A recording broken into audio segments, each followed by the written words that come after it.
Brethren, I wish to urge again the importance of self-reliance on the part of every individual member of the church and family.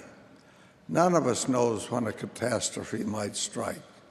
Sickness, injury, unemployment may affect any of us.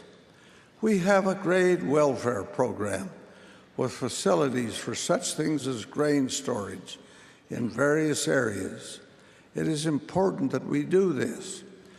But the best place to have some food set aside is within our homes, together with a little money in savings.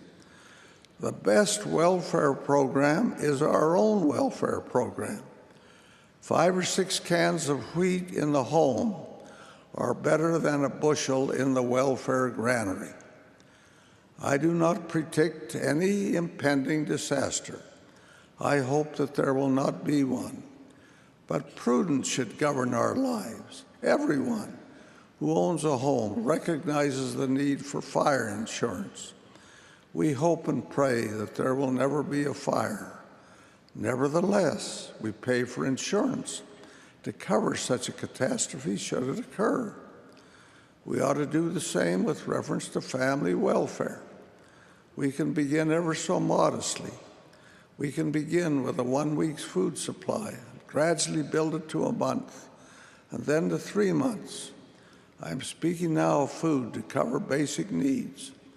As all of you recognize, this council is not new, but I fear that so many feel that a long-term food supply is so far beyond their reach that they make no effort at all. Begin in a small way, my brethren, and gradually build toward a reasonable objective. Save a little money regularly, and you will be surprised how it accumulates. Get out of debt and rid yourself of the terrible bondage that debt brings. We hear much about second mortgages. Now I am told there are third mortgages.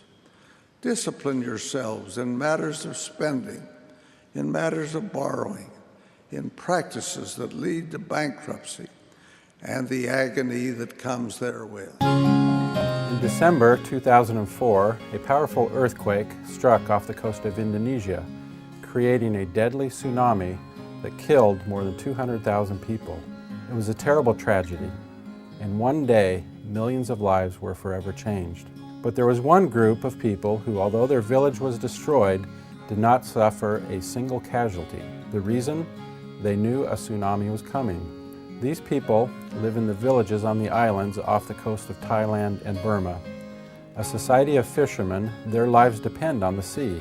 For hundreds of years, their ancestors have studied the ocean, and they have passed their knowledge down from father to son.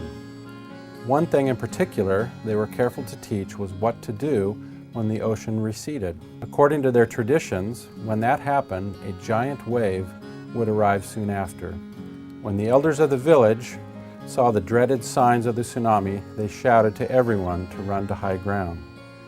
The villagers were fortunate because they had listened. Had they not listened, they may have perished.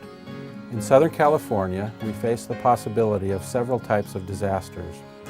As a stake presidency, it is our desire that as individuals, families, and members of a community, we will prepare ourselves to survive any type of disaster that may come.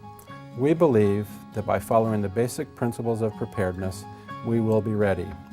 The day will come when our families, friends, and neighbors will look to us for help and direction in a time of need. We must be ready to assist them. Please start today, for we may not have a warning when disaster will strike. Even basic preparations can alleviate suffering and save lives. May the Lord bless you and your families in this effort as we work together in becoming more prepared in times of need.